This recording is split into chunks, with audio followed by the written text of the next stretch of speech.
Muchas gracias por estar con nosotros esta noche. Soy María Sanders, la directora ejecutiva del Peruvian American Medical Society. Quiero introducir al doctor Manuel Valdivieso, que va a empezar la presentación. Muy buenas noches a la distinguida concurrencia. Bienvenidos al segundo día de la parte educacional de la Convención Anual de la Sociedad Peruano-Americana de Medicina, o PAMS. Los saludo a nombre del Comité de Educación de la PAMS, del cual soy el director de Educación. Para aquellos que no participaron en la reunión del día de ayer, les indico que la PAMS es una entidad caritativa formada por médicos peruanos en 1973 en los Estados Unidos, con los objetivos de mejorar la salud del peruano en el Perú y mejorar también la educación médica en el Perú. Lo hacemos a través de misiones médico-educativas a lo largo y ancho del país. Por ello, invitamos a aquellos que estén interesados a conocer más de la PAMS que visiten nuestra página web a pams.org. Y si desean unirse a nuestros esfuerzos, bienvenidos. El día de hoy continuamos discutiendo temas importantes relacionados al COVID-19, aunque esta vez lo haremos resaltando el tema del tratamiento desde varios puntos de vista. Además, se discutirá el peligro de esta enfermedad en niños afectados. Las presentaciones estarán a cargo de distinguidos médicos peruanos radicados en los Estados Unidos. Al final de todas las presentaciones, habrá tiempo para preguntas y respuestas. Solicitamos a aquellos que deseen hacer preguntas que lo hagan a través de la clave QA en la parte baja de sus pantallas. Los moderadores pasarán esas preguntas a los ponentes al final de la sesión. Nuevamente, nuestro agradecimiento a la Peruvian American Medical Society y a las universidades Cayetano Heredia de Lima y Católica Santa María de Arequipa por otorgarnos el coauspicio de esta reunión educativa. Las presentaciones del día de hoy serán en castellano y serán moderadas por el doctor Moisés Guamán, destacado médico internista, infectólogo y profesor de la Universidad de Cincinnati, Ohio, y por el señor doctor Miguel Fernando Farfán, decano de la Facultad de Medicina Humana de la Universidad Católica Santa María de Arequipa y presidente de la Asociación Peruana de Facultades de Medicina del Perú, o ASPEFAM. Desde ya agradezco a los doctores Guamán y Farfán por su gentil participación. Bienvenidos y muchas gracias. Buenas noches. Les saluda el doctor Moisés Guamán. Vamos a dar pase a nuestro primer panelista, presentar al doctor José González, quien es profesor asistente de medicina en la División de Enfermedades Infecciosas de la Universidad de Miami. El doctor González labora en el reconocido Hospital Jackson Memorial en Miami, Florida, y también se desempeña como director asociado del Fellowship de Enfermedades Infecciosas. Le damos paso a nuestro colega, el doctor González, quien nos va a hablar acerca del manejo de paciente adulto con COVID. Adelante, doctor González. Buenas noches. Bueno, en esta oportunidad vamos a conversar sobre el manejo del coronavirus y para ello vamos a presentar un caso clínico. Y en este caso clínico vamos a analizar el tratamiento que se le aplicó al paciente. Asimismo, vamos a revisar la evidencia que fundamenta el tratamiento y comentar algunas experiencias que tenemos en el Hospital Jackson Memorial de Miami, que es uno de los hospitales ubicados en el centro de Miami. Así que empecemos con este caso clínico ilustrativo. Tenemos un varón de 48 años, sin antecedentes médicos, que se presenta a emergencia del Hospital Jackson con los siguientes síntomas: disnea, tos, fiebre subjetiva y diarrea por 7 días. A su llegada a emergencia, la saturación de oxígeno era del 90%. Se le administró oxígeno por cánula binasal a 4 litros por minuto y su saturación mejoró al 96%. Al examen físico se le encontró una respiración laboriosa, pero no estertores fueron encontrados a la auscultación. Con respecto a los exámenes de laboratorio, podemos mencionar que lo más destacable es la linfopenia, que se le encontró a este paciente, y también la elevación discreta de las transaminasas hepáticas. Con respecto a los marcadores inflamatorios, vemos una elevación de todos ellos, pero a predominio de la ferritina y la proteína C reactiva. Con respecto a la interleuquina 6, estaba mayor de 40, que es un número significativo en el contexto de coronavirus. Exámenes complementarios como la procalcitonina fueron negativos, menos de 0.5. Se le solicitó el antígeno de Legionella urinario y el antígeno estreptocócico, ambos fueron negativos. El panel respiratorio no identificó ningún otro patógeno. Y la prueba molecular para coronavirus por esta plataforma ELITech fue positivo. Se le solicitó una radiografía de los pulmones y vemos infiltrados bilaterales a predominio basal. En emergencia, el tratamiento inicial consistió en ceftriaxona, acitromicina. Se le solicitó un electrocardiograma, el cual fue normal, así que se le comenzó hidroxicloroquina. En este momento, se hizo una interconsulta al servicio de infectología y las preguntas específicas para el equipo fueron: ¿cuántos días se debería administrar hidroxicloroquina? ¿Es momento ahora de iniciar ivermectina? ¿Y por cuánto tiempo deberíamos darle antibióticos? Así que vamos a tratar de responder a estas interrogantes. Y empezamos con hidroxicloroquina. El uso de esta droga está fundamentada en la publicación francesa que nos dice que los pacientes que recibieron hidroxicloroquina tuvieron una disminución importante de la carga viral, y particularmente aquellos que recibieron hidroxicloroquina conjuntamente con acitromicina. En estos pacientes, a los 5 días tenían una negativización completa de la carga viral. Pero estos datos, que fueron muy alentadores al inicio de la pandemia, se convirtieron rápidamente en una total decepción, ya que publicaciones posteriores del tipo ensayo clínico, tanto en pacientes hospitalizados como en pacientes ambulatorios, nos mostraron que no hubo una diferencia en mortalidad, estancia hospitalaria u otros outcomes, lo cual nos decía que la hidroxicloroquina no tenía ningún beneficio clínico en pacientes con infección por coronavirus. Así que al momento podemos recomendar o podemos mencionar que la hidroxicloroquina no está recomendado para el tratamiento de coronavirus, en ninguna de sus fases, ni en leve, moderado, ni severo, ni como profilaxis. Y la segunda droga que tenemos que conversar es la ivermectina, y el uso de este medicamento está fundamentado principalmente en este estudio preclínico, en el cual la ivermectina inhibe la replicación del coronavirus in vitro, en células de laboratorio, en células vera, pero la dosis que se utilizó para inhibir esta replicación fue muy alta, y si lo queremos replicar a la dosis que utilizamos en humanos, es aproximadamente 35 a 50 veces más alta que la concentración que llegamos con las dosis usuales para tratar parasitosis.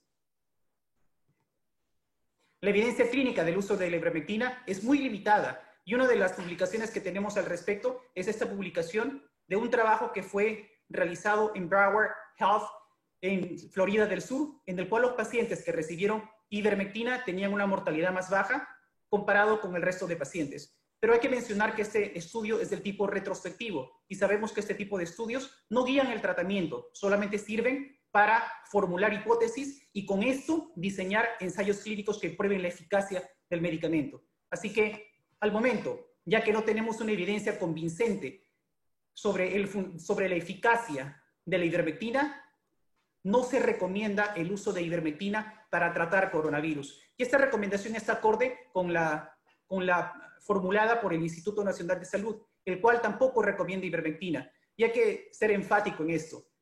No recomendamos esta droga en pacientes con un cuadro leve, moderado o severo o como profilaxis. Ninguna de estas es indicación para iniciar esta medicación.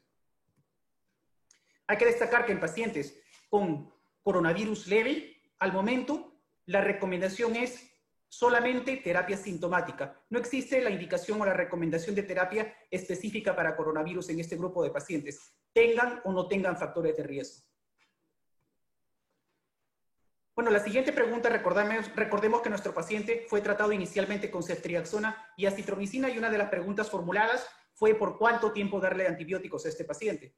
Y si revisamos la literatura, tenemos este metaanálisis y revisión sistemática en el cual nos dice que la frecuencia de coinfección bacteriana es aproximadamente 7%. Y es muy rara la coinfección por Streptococcus pneumoniae. Y esto lo diferencia mucho de lo que es la infección por influenza. Asimismo, otro estudio nos dice que la administración de antibióticos o la administración temprana de antibióticos no impacta la mortalidad y no retrasa el desarrollo de infecciones en pacientes críticos. Por lo tanto, no se recomienda antibióticos y particularmente no se recomienda acitromicina para el tratamiento inicial de pacientes con coronavirus que vienen de la comunidad, ya que la tasa de coinfección es muy baja, que no justifica la aplicación empírica de antibióticos. Así que nuestras recomendaciones iniciales fueron suspender ceftriaxona, suspender acitromicina, suspender hidroxicloroquina y no iniciar ivermectina. Pero tenemos un paciente con neumonía por COVID con una saturación del 90%. ¿Qué medicamentos usar en esta circunstancia? Cuando recordemos que las fases de la infección por coronavirus básicamente son tres. La primera fase, una fase viral. La segunda fase, una fase pulmonar, en donde empieza una respuesta inflamatoria, la cual va a ser potenciada en una tercera fase, presentándose con una respuesta sistémica inflamatoria general. Y es en esta etapa donde utilizamos medicamentos inmunosupresores, como por ejemplo lo son los corticoides y el tocilizumab. Así que vamos a revisar el fundamento del único antiviral que tiene un fundamento científico basado en ensayo clínico, que es el remdesivir. Así que podemos mencionar que el remdesivir es un antiviral que actúa a nivel de la ARN polimerasa dependiente de ARN, la cual termina de forma prematura la replicación del coronavirus. Como mencioné, el uso está fundamentado en este ensayo clínico llamado ACT-1, en el cual el remdesivir disminuía el tiempo de recuperación. Así que los pacientes que recibieron el remdesivir en este estudio se recuperaron en 11 días, en comparación de los pacientes que no lo recibieron, los cuales tuvieron una recuperación en 15 días. Aproximadamente un 30% de reducción de este tiempo de recuperación. Lamentablemente, el remdesivir no redujo la mortalidad al día 14 en este grupo de pacientes. Pero si analizamos los subgrupos de pacientes que fueron tratados con remdesivir y nos enfocamos en la categorización, en esta clasificación ordinal de la OMS, vemos que los pacientes que usan oxígeno suplementario y que pertenecen a la categoría ordinal 5 se benefician más del uso de remdesivir. Hace poco también fueron publicados los resultados de este ensayo clínico, que fue hecho en pacientes con un cuadro moderado que no utilizaban oxígeno suplementario y encontró que había cierto beneficio, pero no sabemos cuál es la implicancia clínica de este beneficio clínico encontrado. Así que al momento la evidencia todavía es muy leve o muy débil para indicar remdesivir en pacientes con un cuadro moderado que no utilizan oxígeno suplementario. Al momento, en nuestro hospital, indicamos remdesivir a todos los pacientes que tienen una saturación menos del 93%, que tengan síntomas compatibles con coronavirus y una radiografía también compatible, que está dada por patrón de vidrio esmerilado o consolidaciones bilaterales. En pacientes críticos, llámese pacientes que ya están intubados, se puede indicar remdesivir, pero solo dentro de las 24 horas post-intubación. Bueno, hablemos ahora sobre los corticoides, que en realidad es la única terapia que ha demostrado disminuir la mortalidad en pacientes con infección por coronavirus, y lo cual está evidenciado en este ensayo clínico, y particularmente los pacientes que tienen mayor beneficio son aquellos que tienen o que son tributarios de ventilación mecánica invasiva. En estos pacientes la reducción de la mortalidad fue aproximadamente del 30%. Pero también hay que observar que en pacientes que no recibieron oxígeno existe una tendencia a aumentar la mortalidad. El beneficio de reducción de la mortalidad en pacientes tributarios de oxígeno suplementario es evidenciado por este metaanálisis que fue publicado hace poco, en el cual podemos observar que la reducción de la mortalidad en todos los pacientes tratados con corticoides fue aproximadamente del 20%. Y esto está basado en 7 ensayos clínicos publicados a la fecha. El próximo medicamento a conversar es el tocilizumab, el cual es un inhibidor de la interleuquina 6, que básicamente se va a adherir al receptor tanto soluble como transmembrana de la interleuquina 6, y de esta manera va a bloquear la cadena inflamatoria o la producción de esta tormenta de citoquinas. Al momento existe evidencia controversial en el uso de tocilizumab. Tenemos el ensayo clínico francés, el cual nos muestra cierto beneficio clínico y también reducción de la mortalidad. pero lo cual no se condice con los hallazgos encontrados en este ensayo clínico italiano, en el cual no hubo diferencia en mortalidad y tampoco beneficio clínico. Posteriormente fueron publicados los resultados del ensayo clínico CODACTA. Lamentablemente, no se cumplió con su endpoint primario de mejoría clínica y tampoco redujo la mortalidad. En este momento, la compañía farmacéutica Roche hizo un pronunciamiento para no recomendar tocilizumab en el contexto de coronavirus, dado que los hallazgos, los resultados de su estudio no mostraron ningún beneficio clínico. Así que tocilizumab fue dejado de lado para tratar coronavirus. Sin embargo, el día de hoy fueron publicados los resultados del estudio EMPACTA, en el cual los pacientes con tocilizumab tuvieron 44% menos probabilidad de progresar a ventilación mecánica o muerte en comparación con los pacientes que recibieron placebo. Así que tocilizumab regresa al campo de batalla para el tratamiento de coronavirus. Al momento en nuestro hospital solo indicamos tocilizumab en el contexto de ensayo clínico y para ello tenemos el ensayo REMDACTA, el cual compara remdesivir más tocilizumab versus pacientes que reciben solamente remdesivir más placebo. Así que este estudio está actualmente enrolando, está sponsoreado por Roche y bueno, en el futuro cercano vamos a tener resultados de este ensayo clínico. Con respecto a la anticoagulación, que es otro de los temas controversiales, ya que se ha reportado una frecuencia más alta de eventos trombóticos en estos pacientes. Una de las terapias sugeridas es la anticoagulación plena, pero ya que no existe ninguna evidencia sólida del uso de la anticoagulación plena o algún beneficio clínico o reducción de la mortalidad, al momento no existe la recomendación o no recomendamos la anticoagulación terapéutica para tratamiento de pacientes con coronavirus. El paciente que ingresa o se hospitaliza por coronavirus es tratado como cualquier otro paciente. Es decir, que a estos pacientes se le aplica anticoagulación profiláctica como cualquier otro ingreso al hospital. Al momento, el uso de la anticoagulación plena o terapéutica solamente está aceptado en el contexto de ensayo clínico en nuestro hospital. Es por eso que estamos llevando a cabo el ensayo Rapid COVID COAC, el cual tiene como objetivo enrolar 362 pacientes.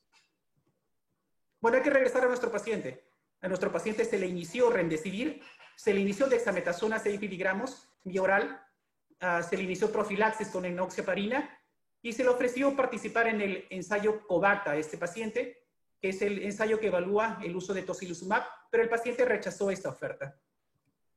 48 horas más tarde, la saturación cayó a 86%, el paciente se le administró cálula nasal de alto flujo al 60% y fue trasladado a unidad de cuidados intensivos. Se hizo la evaluación para tromboembolismo pulmonar con angio-TEM y ecocardiograma y ambos fueron negativos, pero se mostró un gran compromiso pulmonar en la tomografía. Así que en este paciente se inició antibióticos de amplio espectro, cefepima y vancomicina. Se le pidió cultivos de esputo, el cual solamente resultó siendo flora respiratoria, así que se le suspendió los antibióticos. El requerimiento de oxígeno lamentablemente subió a 80% en cánula nasal de alto flujo. Y en este momento se hace la pregunta, ¿cuál es el siguiente paso?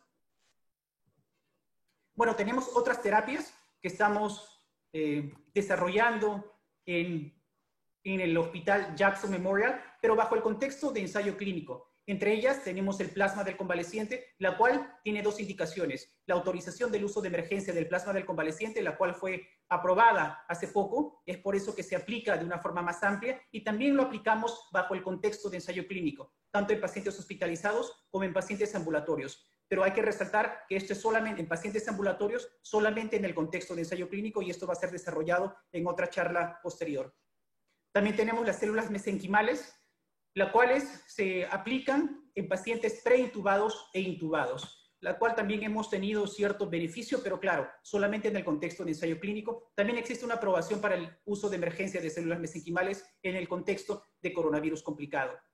También tenemos el aviptadil, que es un polipéptido intestinal vasoactivo de forma sintética, que está indicado en el contexto de síndrome de distrés respiratorio del adulto en coronavirus.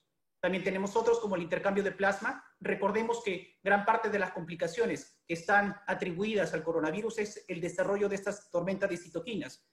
Por intermedio del intercambio del plasma, lo que hacemos es barrer con estas citoquinas.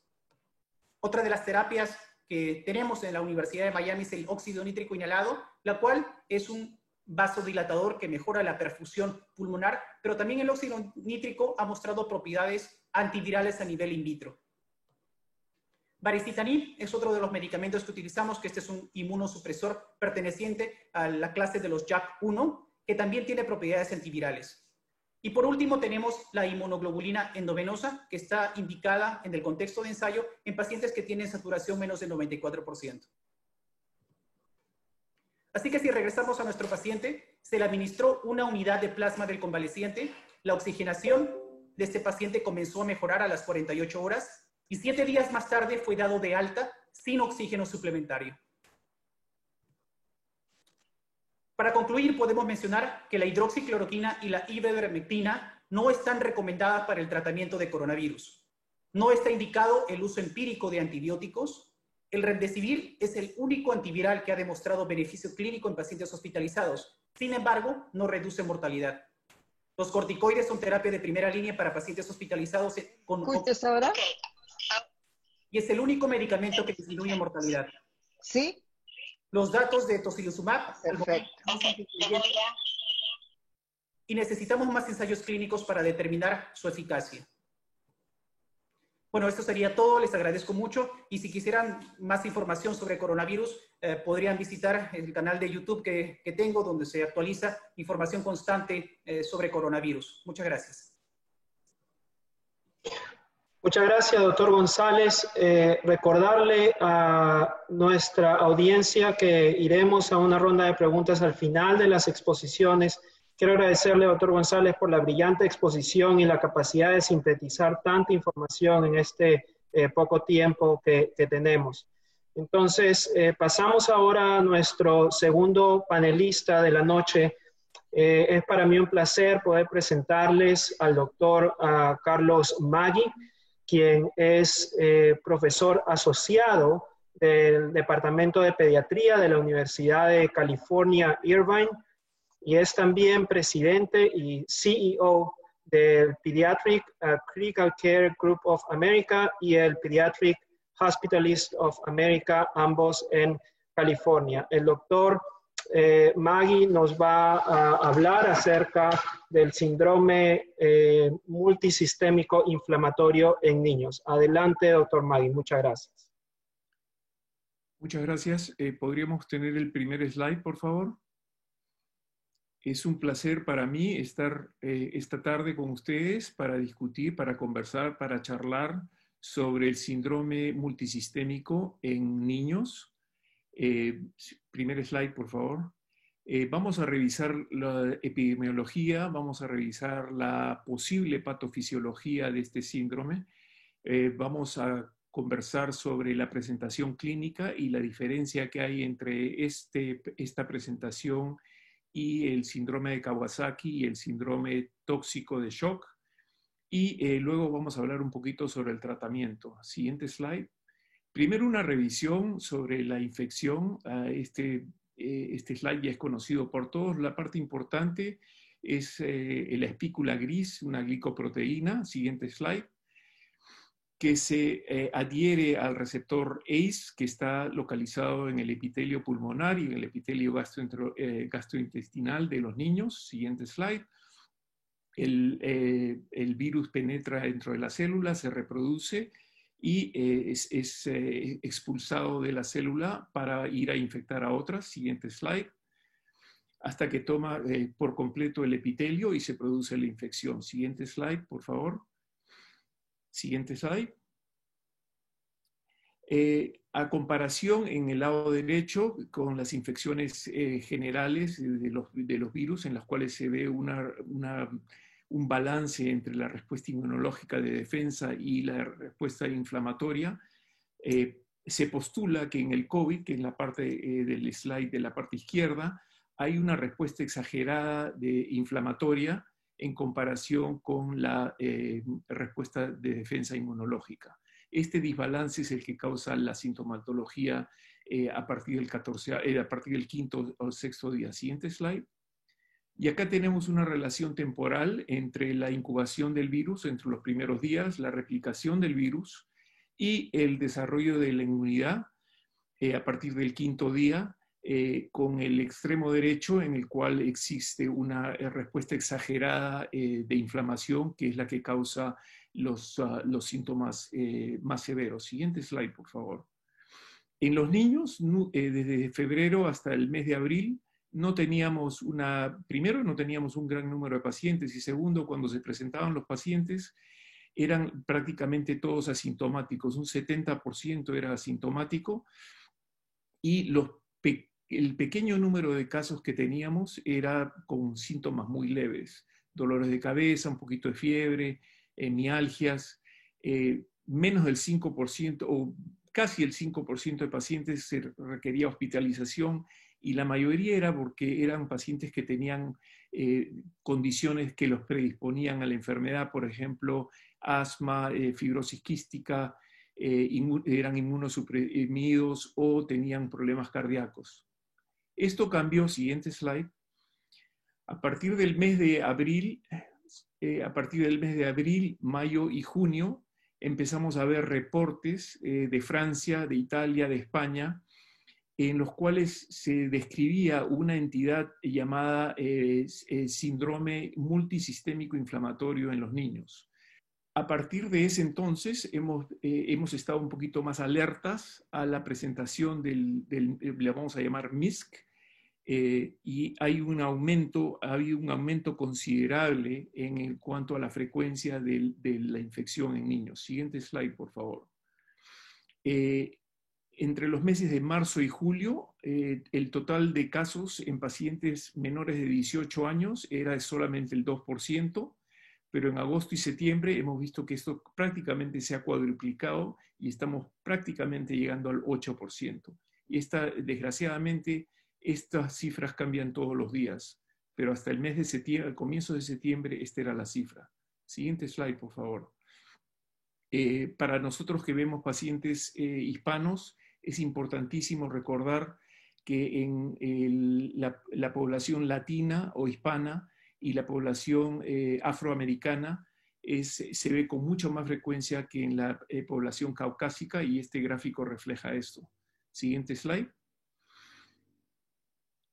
Lo más interesante de este MISC, de este síndrome, es que hay una relación temporal entre el positivismo de los estudios, digamos, serológicos y moleculares con la presentación clínica. Existe un lapso de aproximadamente 3 a 4 semanas en los cuales con la línea amarilla pueden ver el porcentaje de pacientes que se muestran positivos, y en las columnas anaranjadas o rojas pueden ver la presentación clínica. Esto sugiere una patofisiología de una respuesta tardía, anormal, exagerada, o sugiere un proceso posinfeccioso, como le veíamos en la glomerulonefritis postestreptocócica, o sugiere una etiología, digamos, autoinmune. El paciente desarrolla anticuerpos contra los anticuerpos que ha generado contra el COVID. Siguiente slide. Siguiente slide, por favor. La frecuencia tan baja de este síndrome, sugiere que hay un componente genético. Siguiente slide. Y entonces tenemos que la presentación clínica puede variar, esto ha sido descrito por Whitaker, puede variar en 4 formas. La forma más benigna, y es la mayoría de los niños, felizmente, son niños que se presentan asintomáticos o con síntomas muy pequeños. El siguiente siguiente presentación es el síndrome inflamatorio febril, en el cual ya hay marcadores inflamatorios, pero todavía no hay compromiso de órganos. Le sigue lo que llamamos el Kawasaki-like, o sea, con, digamos, síntomas similares al Kawasaki. Y finalmente, en la mano derecha, digamos, el color rojo, tenemos los niños que se presentan con el MIS, que es el síndrome inflamatorio con compromiso orgánico de más de 2 órganos y marcadores inflamatorios bastante elevados. Siguiente slide. Esto lleva muchos nombres. Siguiente slide.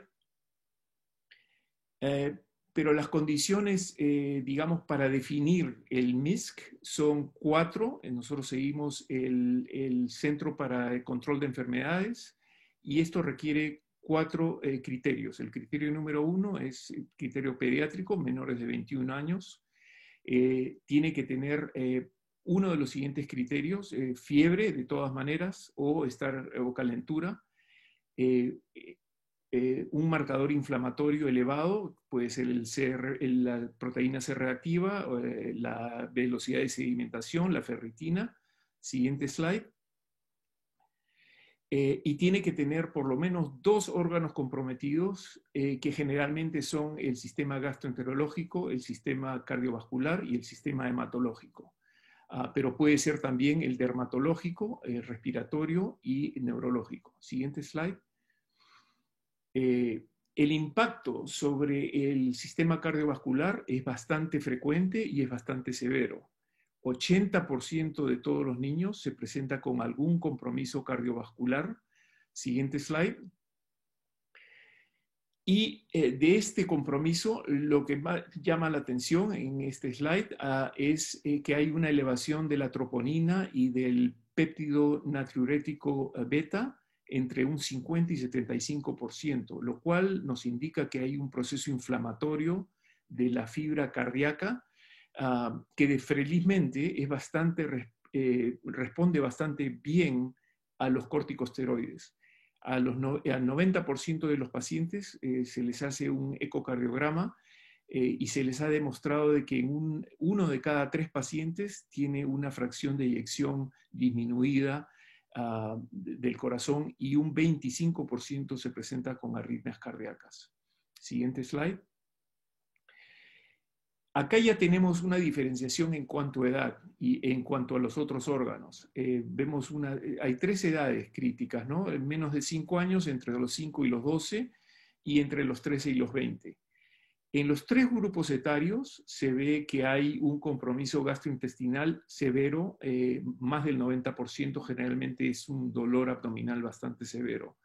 Entre un 75 y 85% tienen un compromiso hematológico, que generalmente es hipercoagulación. En los pacientes más jóvenes vemos que entre 75 y 80% se manifiestan con problemas mucocutáneos similares al Kawasaki, y como en el, digamos, COVID clásico, 85% de pacientes se presentan con problemas respiratorios. Una menor cantidad ya se presenta con mialgias, problemas musculoesqueléticos, problemas neurológicos y problemas renales. Siguiente slide. Siguiente slide. El diagnóstico diferencial debido a la presentación tan severa, por supuesto, incluye una sepsis bacteriana con shock, el síndrome de Kawasaki completo o incompleto, el síndrome de shock tóxico, apendicitis por el dolor abdominal o obstrucción abdominal, y también otras infecciones virales como el adenovirus, enterovirus, el virus de la mononucleosis, el Epstein-Barr, y otras enfermedades autoinmunes como el lupus y la linfocitosis hemofagocítica. Siguiente slide. Este slide es solamente para recordar algo que acabamos de discutir, que es los problemas dermatológicos generalmente se presentan en los niños más jóvenes y los problemas cardíacos como la miocarditis se presentan en los adolescentes más frecuentemente, pero los problemas gastroenterológicos se presentan en todos los grupos etarios. Siguiente slide. Los marcadores de inflamación y los marcadores de laboratorio son bastantes y nos dan muchísimas pautas para el diagnóstico. Existe una linfopenia, existe una neutrofilia, anemia, trombocitopenia, Los marcadores, digamos, inflamatorios del D-dímero, el fibrinógeno y los factores de coagulación son anormales. Hay una hipoalbuminemia, tenemos la proteína C reactiva, la ferritina y la velocidad de sedimentación bastante elevadas. Y lo más marcado en estos pacientes es que la troponina y el péptido beta natriurético está bastante elevado en una buena mayoría de los pacientes, los cuales requieren un seguimiento bastante cuidadoso y muchos admisión a la unidad de cuidados intensivos. Siguiente slide. La evaluación de estos pacientes entonces requiere una cuenta leucocitaria, pruebas hepáticas, pruebas renales, marcadores inflamatorios y marcadores de coagulación y por supuesto la confirmación de que son COVID positivo. Hay que descartar otras enfermedades, entonces se les hace un hemocultivo, un urocultivo, se le hace un panel respiratorio y se descartan otros virus, ya sea por serología o PCR. A la mayoría de pacientes se les hace la troponina, el péptido natriurético y una ecocardiografía. Siguiente slide. Como habíamos discutido o que habíamos conversado anteriormente, solamente un pequeño porcentaje, 20%, se le considera muy similar al Kawasaki y otro 19% tienen algunas características del Kawasaki, pero la mayoría no. Siguiente slide. Es más, cuando uno ve a profundidad la diferencia, el MISC se ve en pacientes más grandes, digamos, el Kawasaki en menores pacientes, se ve más en pacientes asiáticos, los síntomas gastrointestinales y de compromiso miocárdico son mucho mayores en el MISC a comparación del Kawasaki. Los marcadores de corazón no se han descrito en Kawasaki. La ferritina y la proteína C reactiva están muy elevados en el MISC, pero no tanto en el Kawasaki. La cuenta plaquetaria es una gran diferencia porque en el MISC está disminuido y en el Kawasaki ha aumentado. Y en el Kawasaki no se ve linfopenia, que se ve bastante y bien frecuentemente, como habíamos conversado en el MISC. Siguiente slide. Es más, el síndrome de MISC se comporta mucho más al síndrome de shock tóxico que al de Kawasaki. Aquí ven en este slide, pueden ver de que la presentación clínica es muy similar, con fiebre, rash, descamación de la piel, hipotensión y compromiso de varios órganos, gastrointestinal, muscular, renal, hepático, hematológico. Siguiente slide. ¿Por qué es importante hablar sobre esto? Porque se ha visto que mucho de la patofisiología del síndrome de del shock tóxico se debe a lo que llamamos los superantígenos que se producen a raíz de la toxina del estafilococo.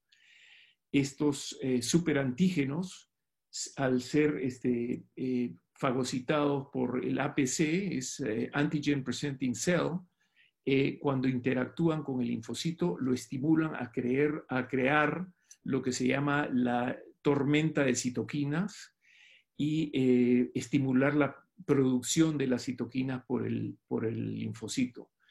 Esto tiene mucho significado porque hay la similaridad entre el compromiso de todos los órganos y el síndrome de permeabilidad capilar que se ve, está siendo postulado que se puede deber a la presencia de superantígenos. Siguiente slide. Y acá vemos, que es increíble, una similaridad entre el superantígeno en azul oscuro, que se le atribuye al COVID-19 y con una similaridad en cuanto a la estructura con el superantígeno del estafilococo. ¿Por qué es importante? Es importante porque puede esto explicar por qué las terapias de inmunomodulatorias están funcionando tan bien en los pacientes con MISC. Las inmunoglobulinas tradicionalmente reconocen a los superantígenos, a los epítopos del superantígeno, y los neutralizan. Esto ha llevado a que a los pacientes pediátricos con el MISC se les trate en primera instancia con, siguiente slide, con gamma-globulinas intravenosas, muchos requieren una segunda dosis, tratamiento con esteroides, corticosteroides para disminuir la inflamación.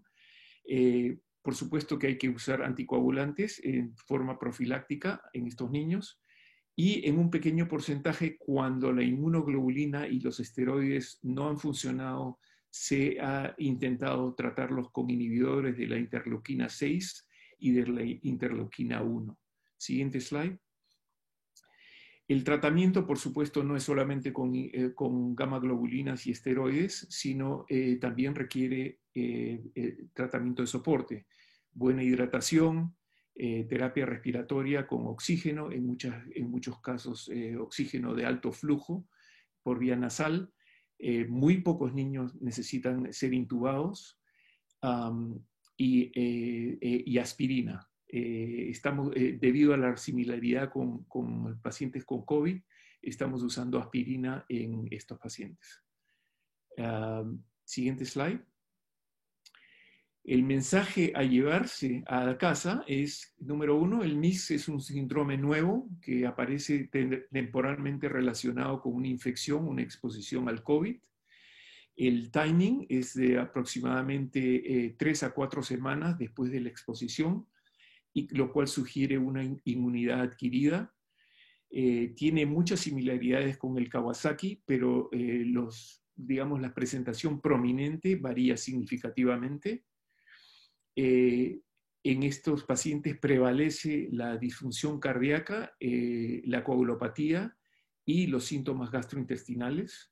La presentación en estos niños puede ser muy severa, lo cual me mantiene ocupado, pero responden bastante bien a las inmunoglobulinas y a los corticosteroides. Es importante que el diagnóstico temprano y el manejo temprano en la unidad de cuidados intensivos lleva a resultados favorables en cuanto al outcome. Y es importante recordar, a pesar de toda esta, casuística, la relatividad de la frecuencia de solamente 2 en cada 100.000 pacientes menores de 21 años se ve este caso. Último slide me parece que es. Estas son mis referencias. Siguiente slide. Una última, antes de terminar, quiero decirles de que como el 70% de los pacientes pediátricos se presentan asintomáticos, es importante recordar para todos los que tenemos a cargo el cuidado de pacientes pediátricos, protegernos. En mi unidad y en el hospital donde trabajo, todos los pacientes pediátricos son COVID positivo hasta que se pruebe lo contrario. Es importantísimo saber de que a pesar de que son asintomáticos y se presentan por otros problemas, la carga viral en un niño asintomático puede ser tan alta como en un paciente adulto gravemente enfermo. Entonces esto es importante considerarlo y llevárselo a casa. Muchas gracias por su atención y voy a estar disponible para la sección de preguntas y respuestas. En este momento pasamos a la siguiente exposición de uso de plasma de donante convaleciente. Voy a dejar ahora la función de moderadora al doctor Fernando Farfán. Buenas noches, muchísimas gracias, doctor Guamán. Continuando con la actualización de la Convención Anual de la PANS 2020, con beneplácito presentamos al doctor Moisés Guamán, el nuevo conferencista, quien es máster en Ciencias de la Salud, profesor de la División de Enfermedades Infecciosas de la Universidad de Cincinnati, Ohio, quien tendrá a su cargo el tema transfusión de plasma de convalecencia en COVID-19. Adelante, doctor Moisés Guamán, tiene 20 minutos. Muchas gracias.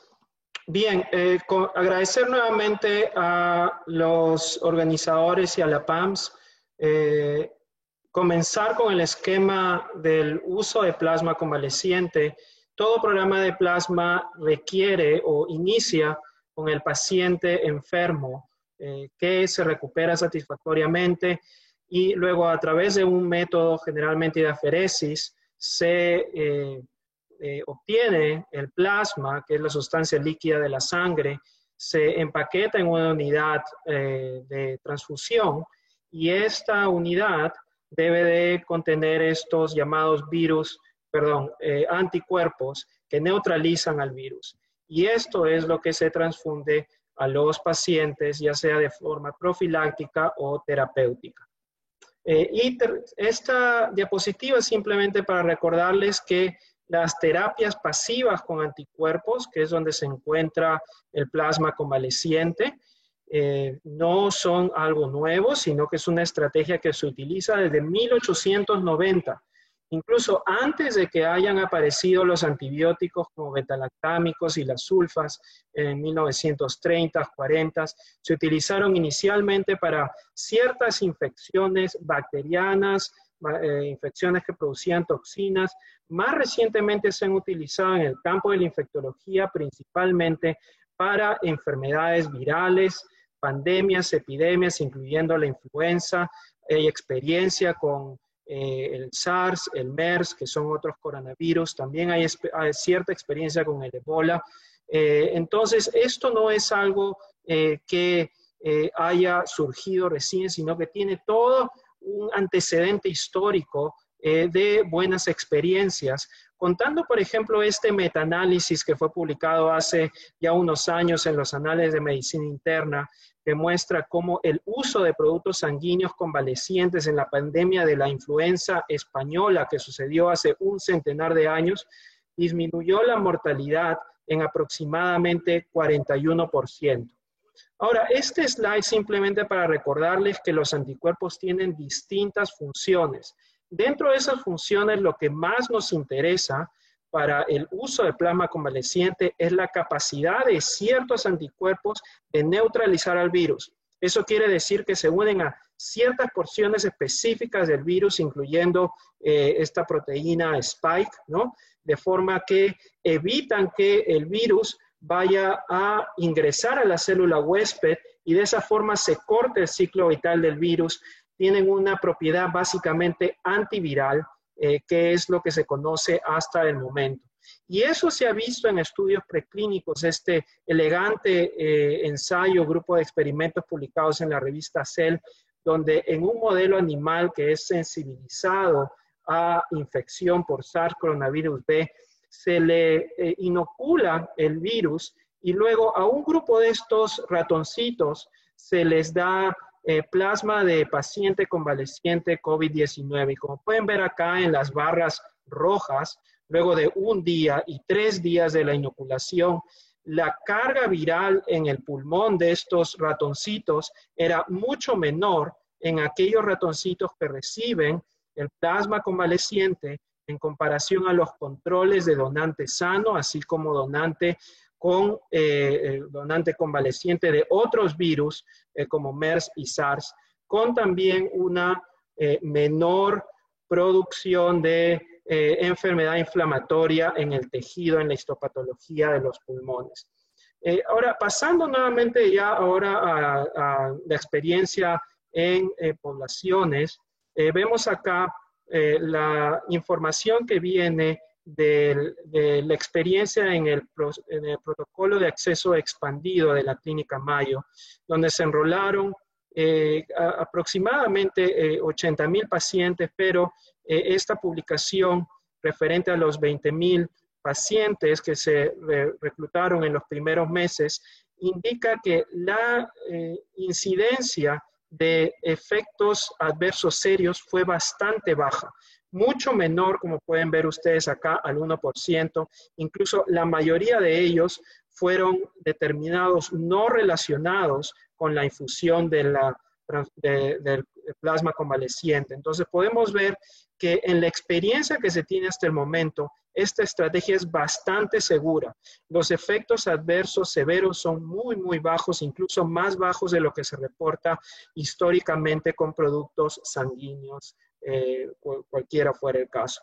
Vamos ahora a entrar un poco a discutir algo de evidencia en cuanto a la posible eficacia o no de esta estrategia. Los colegas de Nueva York en este análisis resumen su experiencia con 39 pacientes COVID con enfermedad severa o crítica que son admitidos al hospital y que reciben plasma con este título de anticuerpos y fueron comparados con un grupo control pareado por scores de propensión que cuentan para una serie de confusores que están descritos acá y que se diseñan en una razón de un caso a 4 controles. Y como pueden ver ustedes acá en la curva de supervivencia, en las líneas rojas son los pacientes que reciben transfusión, tenían mayor probabilidad de sobrevivencia al día 30 comparado con el grupo acá en línea negra, que son los pacientes en el grupo control que no recibe terapia con plasma convaleciente. Y más interesante también, este mismo grupo de investigadores luego estratifica su población, donde indica que aquellos pacientes que reciben la transfusión antes de estar intubados, parecen ser quienes se benefician más de esta terapia. Hacia el lado izquierdo de la línea ven ustedes beneficio, mientras que aquellos pacientes que reciben transfusión ya cuando están intubados no parecen tener un beneficio. Entonces esto habla acerca de mientras más temprano se realiza esta estrategia, es más probable que se pueda ver un beneficio. De la misma forma, los colegas en Houston incluyen una muestra un poco más grande, 136 pacientes hospitalizados, nuevamente severos o críticos, que reciben plasma. Se les parea con diseño de estudio de scores de propensión y se obtienen los resultados principales, como pueden ver ustedes acá, que existió una tendencia, pero no fue significativa, en una menor tasa de mortalidad en aquellos que reciben la transfusión versus aquellos que no reciben la transfusión. Sin embargo, no existió diferencia significativa, como les decía. Ahora, cuando los investigadores hacen un estudio de una de las subpoblaciones dentro de su experiencia e incluyen a aquellos que son transfundidos dentro de las 72 horas de ser admitidos y que reciben altos títulos o que reciben el plasma con donante de altos títulos con anticuerpos, como se ve acá, se ve una diferencia significativa en cuanto a la disminución de mortalidad. Entonces, dos conceptos nuevamente acá. Uno, parece ser que cuando se da más tempranamente existe una señal de beneficio y empezamos a ver cuán importante es el título de anticuerpos en la unidad del plasma que se está donando. Ahora, esto también fue encontrado en un análisis de mortalidad que se hace en el programa de acceso expandido en los Estados Unidos. Recordar que este programa de acceso expandido tuvo como objetivo principal, uno, permitir acceso en un contexto en el que no hay muchas terapias disponibles al momento, y lo otro era poder explorar la seguridad de utilizar el plasma, más no tenía un objetivo de evaluar efectividad, pues este no es un ensayo clínico. Sin embargo, lo que pudieron hacer los investigadores es evaluar la temporalidad y dosis respuesta, como se ven acá, en más de 35,000 pacientes en un análisis de mortalidad cruda. A los 7 días se vio que si el plasma se da dentro de los 3 primeros días del diagnóstico versus 4 o más días, hay una menor tasa de mortalidad cuando se da más tempranamente. Y ahora, en cuanto a la dosis respuesta, como ustedes pueden ver acá en el gráfico, cuando dividen a la población, y en este caso el análisis ya fue ajustado por una serie de confusores, cuando se divide a la población en aquella población que recibe unidades de plasma con título alto versus unidades de plasma con título bajo, se ve que el grupo que recibe título alto tiene una tasa de mortalidad menor, 9.8%, comparado con 13.9% a los 7 días. Entonces empezamos a ver también una dosis respuesta, nuevamente la importancia del título de anticuerpos en la unidad de plasma que se va a transfundir, y esto es algo que uno siempre quiere ver cuando está evaluando potencial causa-efecto en cualquier tipo de estudio.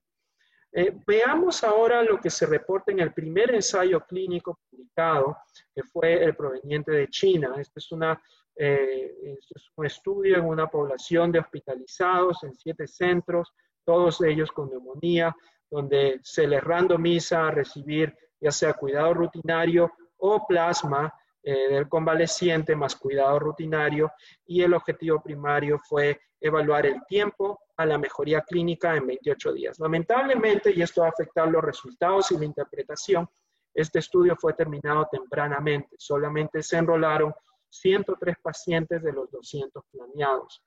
En el panel A ven ustedes los resultados principales. No existió una diferencia en cuanto a mejora de síntomas clínicos a los 28 días en los 2 brazos del estudio. Sin embargo, algo interesante que pueden ver ustedes acá, a pesar de la limitación de la muestra, porque no llegaron a reclutar a toda la población que se definió, pueden ver que aquellos que tenían enfermedad severa versus aquellos que tenían enfermedad crítica, se ve que en los que tienen enfermedad severa existe una diferencia, una mejora clínica significativa en el grupo que recibe transfusión versus el grupo control. Eso no se ve en los pacientes críticos, y esto ha sido nuestra experiencia también.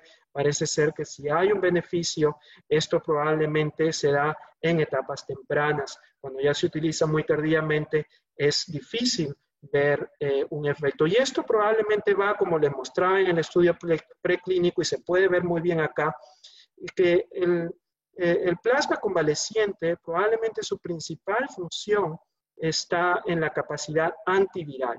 Y esto se demuestra acá, es bastante notorio cómo es que la conversión de PCR positivo a negativo en 72 horas es mucho mayor en el grupo que recibe plasma comparado con el grupo control. Ahora, los colegas de Hopkins junto con Mayo Clinic y Michigan State juntaron los resultados de los 3 ensayos clínicos disponibles hasta hace unas semanas, así como estos estudios retrospectivos controlados. Esto incluyó tanto el estudio de China y otro estudio en Dinamarca, que lamentablemente también se paró antes de tiempo, otros estudios del Medio Oriente, en Italia, el estudio de New York, el estudio de Houston, y concluyen en un metaanálisis que existió aproximadamente 57% de reducción de mortalidad cuando se juntan todos estos datos en pacientes hospitalizados que reciben plasma comparado con el grupo control. Ahora, esto es un reporte que está siendo revisado al momento, por lo cual estos no son necesariamente resultados finales. Pero con todos estos datos que les he mostrado y otros datos que tiene a su disponibilidad la FDA, es que en los Estados Unidos se toma la decisión en agosto 23 de dar la autorización de uso de emergencia, con lo cual se ha flexibilizado el acceso de plasma convaleciente en pacientes hospitalizados. Al momento, si un clínico en muchos de los hospitales a nivel del país cree conveniente que un paciente hospitalizado con COVID reciba plasma del convaleciente, lo puede hacer a través de este mecanismo. Y el otro mecanismo que no podemos dejar de lado, porque todavía tenemos que responder la pregunta de si es que esta terapia es efectiva o no en pacientes hospitalizados, es un número de ensayos clínicos que se están realizando, como lo mencionó el doctor González en su exposición. Hablar unos segundos acerca de este ensayo clínico, tan solo hacerle de su conocimiento. Esto fue enviado para revisión en las 2 últimas semanas. Es el primer ensayo clínico que ha sido completado. El grupo de India en un número de 39 hospitales, lograron reclutar 464 participantes y ellos encuentran que no existió diferencia entre los grupos de plasma versus cuidado rutinario. Aunque revisando este estudio hay varios aspectos metodológicos que probablemente van a ser revisados durante el proceso rutinario de revisión por pares. Resaltar que la mayoría de estos pacientes ya también estaba en una fase algo tardía y en general los donantes para este estudio en particular tuvieron en general títulos bajos de anticuerpos. Sin embargo, es importante resaltar que este es el primer estudio aleatorizado que se completa y esto es bastante importante y nos va a ayudar en el futuro para poder determinar si es que el plasma es realmente una estrategia efectiva o no en pacientes hospitalizados. Entonces, es esto lo que estamos trabajando, tratando de generar la evidencia con suficiente rigor científico. Yo les he mostrado toda esta evidencia que ya existe, plausibilidad biológica, datos históricos, modelos animales, opinión de expertos, reportes de casos, series de casos, estudios de cohortes, caso control, incluso metaanálisis que les he mostrado y estudios controlados. Pero mientras no se tenga el estándar de oro, que es un ensayo clínico, uno o un grupo de ensayos clínicos bien diseñados, que nos den una respuesta a la pregunta, no podemos con certeza poder decir si es que esta es una estrategia que debe de ser generalizada a todos los pacientes. Recalcar también que ya que en estos estudios en pacientes hospitalizados se está viendo que si es que existe una señal de beneficio, parece estar cuando se usa tempranamente, ahora existen ensayos incluyendo nuestra institución y muchas otras instituciones a nivel nacional en los Estados Unidos que están haciendo estos dos ensayos clínicos, uno de ellos en pacientes que han sido expuestos a un caso índice en una estrategia de profilaxis post-exposición. El paciente es negativo, no tiene síntomas, se le da esto de manera preventiva. Y el otro ensayo clínico es en pacientes con COVID temprano, enfermedad leve. Y esta diapositiva es simplemente para poner al plasma del convaleciente en el contexto de otras terapias de anticuerpos. ¿Dónde cae el plasma? Como le decía, en las terapias por anticuerpos de forma pasiva, porque uno le da los anticuerpos directamente al paciente. Aquí nos encontramos con el plasma convaleciente, pero no es la única estrategia. Ahora el campo se está moviendo a, muy bien, hemos identificado cuáles son específicamente los anticuerpos neutralizantes que tienen la capacidad de darnos una propiedad antiviral. Entonces, estos se sintetizan en el laboratorio y se crean anticuerpos monoclonales, así como hay estrategias de hiperinmunoglobulina, etcétera, y en el contexto también de la inmunización activa, que son las vacunas, la última exposición va a ser a este respecto. Entonces, simplemente para mencionarles que hay una serie de candidatos en cuanto a anticuerpos monoclonales y hay muchos ensayos que se encuentran en curso. Simplemente les traigo un par de ejemplos acá de productos que se encuentran en investigación y que se están utilizando en diversos centros académicos en los Estados Unidos. Como conclusión, mencionar que las terapias pasivas con anticuerpos se han utilizado desde los 1890s para combatir diversas infecciones, incluyendo brotes y pandemias. El plasma convaleciente es un producto que todavía es considerado en investigación y cuyo rol está siendo evaluado en todo el espectro de la exposición y enfermedad COVID. Los efectos adversos serios relacionados al plasma son poco frecuentes, nos habla que es una estrategia bastante segura y la efectividad y mejor momento para considerar el plasma están siendo definidos. Con eso finalizo y agradecer la atención de la audiencia. Paso al doctor Farfán. Muchas gracias. Gracias, doctor Moisés. A continuación, presentamos a la doctora María Sjogren, quien es máster en Salud Maryland, quien a su cargo tendrá el tema vacunas contra el COVID-19. Adelante, doctora María Scholl.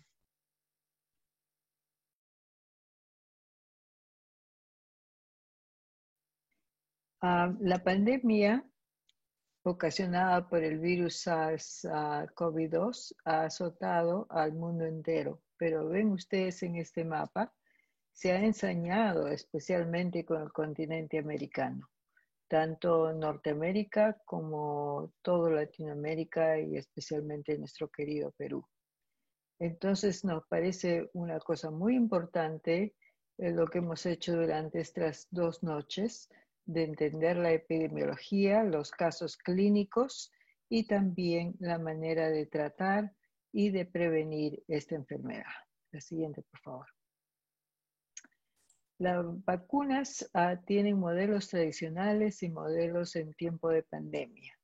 Los tradicionales toma años en elegir a un candidato antígeno, trabajo preclínico, ya sea en laboratorio o con animales, luego la fase 1, la fase 2, la fase 3 de los ensayos clínicos, donde se puede buscar la toxicidad, se puede buscar la dosis y luego cuál es la eficacia de las vacunas. Y luego hay que ir a una aprobación en Estados Unidos del FDA, en otros países similares instituciones. Sin embargo, en el modelo de la pandemia, como les voy a explicar luego, esto ha tomado meses. Se identifica el antígeno y el trabajo preclínico se ha hecho a una rapidez increíble. Los ensayos clínicos, la fase 1 y 2, 3 pueden ser superimpuestas y luego hay autorizaciones provisionales o de emergencia. Siguiente, por favor. Ahora, es importante entender la inmunidad al coronavirus para entender las vacunas, porque como les voy a mostrar, con las vacunas como que engañamos un poquito al sistema inmunológico para que piense que ha tenido un virus infectado y desarrolle los anticuerpos. Entonces, como se les ha explicado anteriormente, la espiga del coronavirus se ancla con un receptor de angiotensina en la superficie de células humanas. Luego allí el RNA viral es liberado y se multiplica en la célula infectada y sale de esa célula permitiendo un ensamblaje del nuevo coronavirus. Los virus son fagocitados por las células APC, por la Antigen Presenting Cell, activando el sistema inmunológico. Luego las células B forman anticuerpos para bloquear la infección de otras células. Las células T identifican y destruyen células infectadas.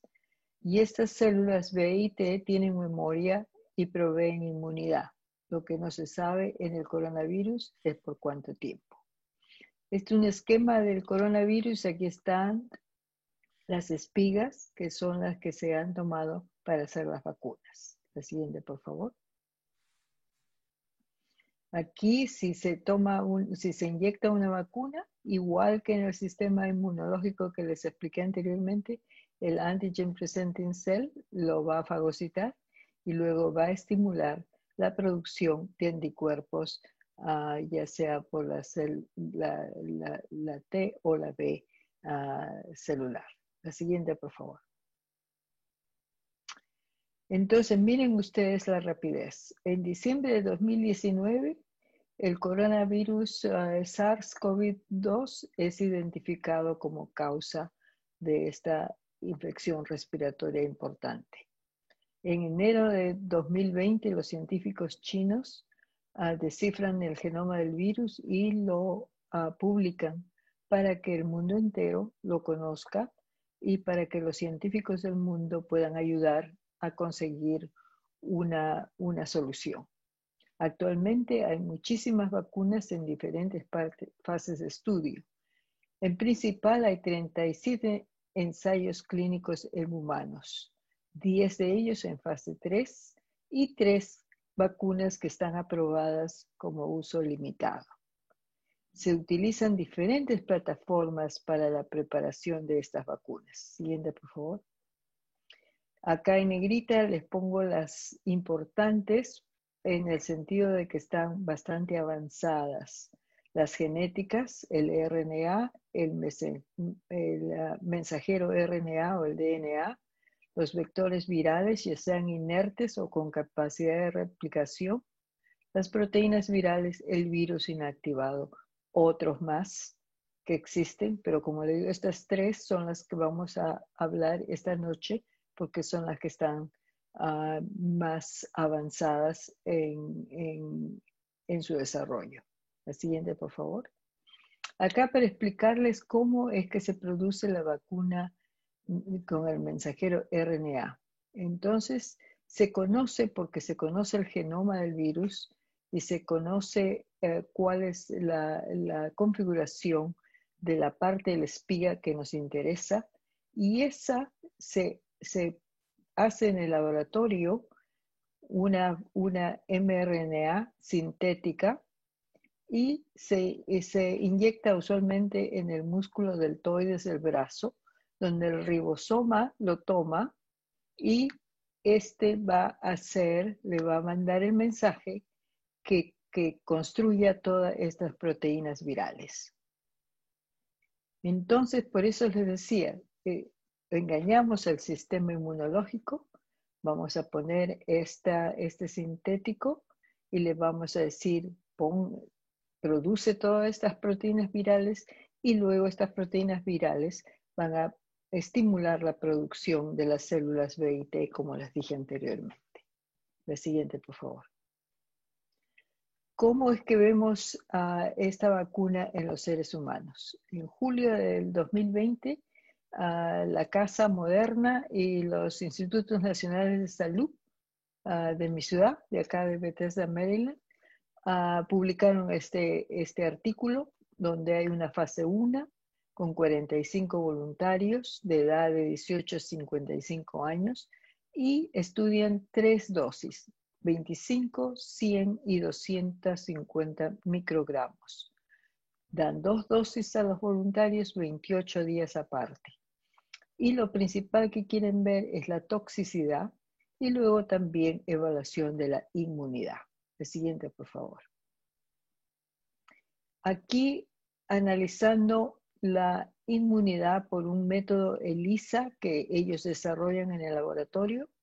Entonces recuerden que se les dio las vacunas a tiempo cero y al día 29, o sea 28 días aparte.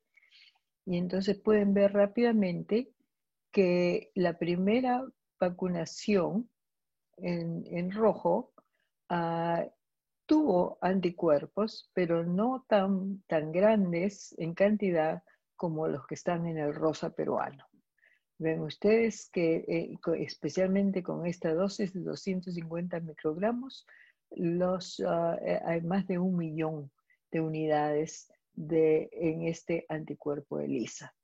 Ahora, ¿cómo podemos comparar? Ellos lo que hicieron es analizaron suero de los convalecientes y encontraron que había más o menos un título de unos 142.140 unidades con un rango. Entonces, esto al menos parece que funcionó bastante bien. Ahora, claro, no sabemos cuál es el mínimo que se necesita para que uno esté protegido. La siguiente, por favor. Este es el Cadillac de analizar una vacuna, los anticuerpos neutralizantes. Es un trabajo tedioso, muy laborioso y un poquito difícil porque hay que trabajar con virus vivos, hay que trabajar en unas cabinas especiales donde se va a hacer, por ejemplo, esta de la reducción de placas virales, y por eso no hay muchos estudios o muchas veces que se puede hacer porque es muy laborioso y muy costoso. En el día 43, o sea, después de haber vacunado a estos voluntarios, pueden ustedes ver que hay dos métodos. Este método es un pseudovirus, que es un poquito más aceptable en tiempo acerca de riesgo, y este es con el virus coronavirus, el malvado que nos ha dado la pandemia. Y entonces aquí en rojo el pseudovirus y en verde la reducción de placa del corona. Y ustedes pueden ver rápidamente que las barras están bastante bien, bastante elevadas, sobre todo con esta dosis, 100 microgramos, esta no la han publicado. Y también en el suero de los convalecientes son estas las unidades en su ensayo que ellos tienen en el laboratorio. La siguiente, por favor. En cuanto a la toxicidad, a los efectos secundarios sistémicos, ha habido muchísimo. Como ustedes ven acá, este es el porcentaje en la inmunización primera, un poquito menos, de artralgias, cansancio, fiebre, cefalea, dolor en el brazo. Luego en la inmunización 2, más elevado, y dolor en el brazo casi desde un principio. Pero no ha habido efectos secundarios de mayor importancia. Hubo un paciente que lo quitaron del estudio aquí en la dosis de 25 microgramos porque desarrolló una urticaria bastante sintomática, y entonces lo retiraron del estudio. La siguiente, por favor. Ahora, ¿en qué está esta vacuna? La vacuna Moderna, mRNA 1273, hizo una fase 2 que incluyó adultos jóvenes y ancianos, lo cual está muy bien para ver cómo responde, y una fase 3 en la cual están involucrados en este momento en unos 89 centros en los Estados Unidos, en donde quieren ver si es que es contra placebo la eficacia de la vacuna. Esto todavía no está publicado. Hay otras vacunas al mensajero RNA. Ustedes habrán escuchado la vacuna Pfizer, que en mayo de 2020 comenzaron sus estudios, 2 candidatos.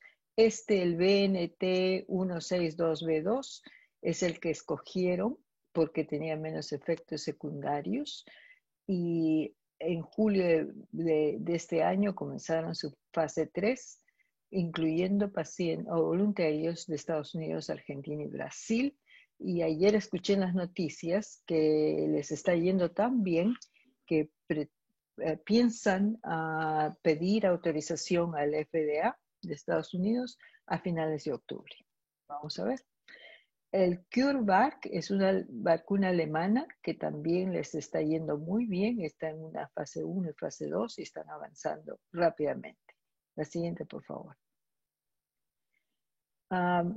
Esta es otra plataforma importante, ha estado en las noticias últimamente. Son las vacunas que utilizan los vectores virales.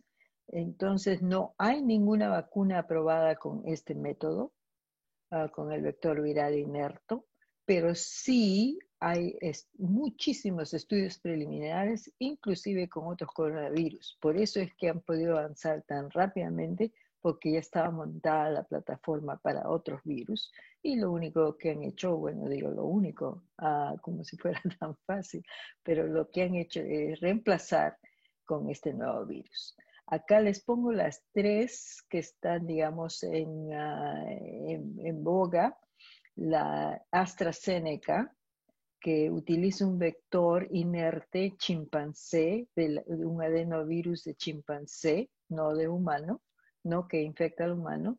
Te has hecho sus 3 fases, pero está detenida en los Estados Unidos. Estuvo detenida en todo el mundo, pero ya el Reino Unido les ha dado el pase, y la razón es porque hubo un voluntario que tuvo un efecto secundario grave neurológico, y se ha recuperado, pero en Estados Unidos todavía quieren hacer más estudios, entonces está detenida aquí. La vacuna rusa, que también ha hecho mucho splash en las noticias, la llamada Sputnik 5, utiliza 2 adenovirus 26 y el adenovirus 5. Entonces son en realidad 2 vacunas en una. También han completado algunas fases. Están en su fase 3 y tiene aprobación preliminar en Rusia. La CanSino Biológicas usa la recombinante adenovirus 5 y también tiene aprobación preliminar en China. La siguiente, por favor. Esta rápidamente, la AstraZeneca o Oxford. Acá miren ustedes, como les dije, chimpancé, una dosis que dieron a 1.077 voluntarios. Hay 2 dosis en 10 voluntarios, efectos secundarios bastante apreciables también. La eficacia no fue reportada en este Lancet de julio. Y en la fase 3 están dando 2 dosis 28 días aparte, pero como les digo, suspendida en Estados Unidos. Sin embargo, miren ustedes la ELISA, el método ELISA, después de las 2 dosis se dispara el anticuerpo, lo cual por eso es que está en fase 3 con 2 dosis, mientras que con una sola dosis hay anticuerpo, pero no tan pronunciado. El anticuerpo neutralizante, el 100% en los pocos pacientes que estudiaron, ya sea el día 28 o el día 56 después de inmunización. Entonces, bastante buenos resultados, excepto por la reacción adversa en ese paciente. Siguiente, por favor. Esta es la vacuna Sputnik 5 y como les dije, 2 vectores de adenovirus, una fase 1, donde dieron una o la otra, y luego la fase 2, donde dieron una de ellas seguida por la otra, 21 días aparte. Entonces, 2 inmunizaciones con 2 componentes diferentes, 38 voluntarios en cada fase, también efectos secundarios, pero según ellos, lo han publicado hace poco en el Lancet, de ninguna envergadura. La fase 3 está en progreso y está autorizada provisionalmente en Rusia. También escuché en las noticias que India la está comprando o la va a comprar. Aquí ELISA y su neutralización también interesante, y en este sentido ellos han hecho una vacuna congelada y luego descongelada y luego una vacuna liofilizada y también unos anticuerpos interesantes. La siguiente, por favor. Vuélveme la otra, vuélveme. Ya. Esta es la tercera de las vacunas de vector viral, CanSino Biológicas, un adenovirus 5. Ahora los expertos dicen que esta vacuna no va. ¿Por qué? Porque este adenovirus es muy común en los seres humanos. Son los que nos dan la bronquitis, son los que nos dan los dolores de garganta. La tenemos muchísimos, muchísimo porcentaje de la población la tiene. Entonces, si le damos una vacuna con esto, no va a resultar. Pero de todas maneras, para pacientes o voluntarios o personas que no hayan sido infectados con esto, entonces también bastante buena neutralización y ELISA con la vacuna. La siguiente, por favor. Esta es la última vacuna que les quiero contar, que virus inactivado, especialmente porque entiendo que en Perú se van a poner en 10.000 voluntarios. La siguiente, por favor. Esta es la vacuna Sinovac de una casa china, China Biotech Sinopharm, y es un método tradicional. Se ha cultivado el virus en las células Vero, que son bastante aceptadas para producción de vacuna. Es inactivada con propionolactón y adjuvant. Han tenido una fase 1 con 96 adultos para encontrar la dosis, Luego la fase 2 en 224 adultos, con la dosis de 5 microgramos, y luego han hecho un placebo. Y han hecho 2 esquemas, uno vacuna 0, 14 días, y otro vacuna 0, 21 días. También efectos secundarios y anticuerpos 14 días después de la última vacuna. Miren ustedes que el anticuerpo neutralizante es bastante aceptable y es tal vez muy bueno en esta. Miren cómo hace diferencia. En virología es así, en vacunas es así. Una semana, este es 0 y 2 semanas, este es 0 y 3 semanas, y hay diferencia. Nosotros también, cuando trabajaba yo con vacunas en el laboratorio, hemos observado esto. Entonces, muy interesante. Parece que han elegido lo de 5 microgramos, que es bastante aceptable. La siguiente, por favor. En resumen, entonces, existen varios productos candidatos a vacuna contra el SARS-CoV-2. Es importante establecer la eficacia y el grado de efectos secundarios. ¿Cuál es la eficacia que debemos de aceptar? ¿50%? ¿70%? ¿Menos? ¿Más? Todavía esto está en discusión. El esquema también, como les mostré, 1 dosis, 2 dosis y el tiempo entre ellas. Este es un problema. Las pruebas para anticuerpos necesitan ser estándar porque cada laboratorio hace sus propios estudios. Entonces, claro, no podemos generalizar. La eficacia se tiene que ver en diferentes grupos, ya sea edad, raza, enfermedades crónicas preexistentes. El tiempo de la duración de la inmunidad, semanas, meses. El seguimiento para establecer efectos secundarios, no por semanas, no por meses, sino probablemente por años después de que la demos. Una vez que hemos decidido cuál es el producto o los productos, tenemos que ver cómo distribuirlos. La siguiente, por favor. Y aquí quiero prestarme de la hepatitis A para decirles que estos errores no se deben cometer. Esta vacuna se comercializó en el año 95, luego el comité que recomienda el uso de vacunas puso muchas restricciones y no bajó la tasa. No baja la tasa sino hasta que este comité nos dice que cualquier persona después del año de edad 1 puede inmunizarse. La siguiente, por favor. Pero no solamente es eso, sino que, miren, iba bajando la tasa. En 2010 solamente se reportaron en Estados Unidos 1.670 casos, pero desde 2016 se disparó y ahora estamos casi en los 20.000 casos, sobre todo en ciertas partes en medio de Estados Unidos, con mucha mortalidad y mucha morbilidad. Entonces, no solamente hay que preparar la vacuna, sino también hay que utilizarla y utilizarla bien. La siguiente, por favor. La distribución de vacunas. Hay muchas preguntas. Beneficio de individuos. ¿A quiénes se la damos primero? A los más vulnerables. El beneficio a la sociedad. ¿Cómo distribuimos? Global, regional. Los países que tienen más dinero para todos. El beneficio de la economía, ¿a quién damos primero? A la fuerza laboral productiva.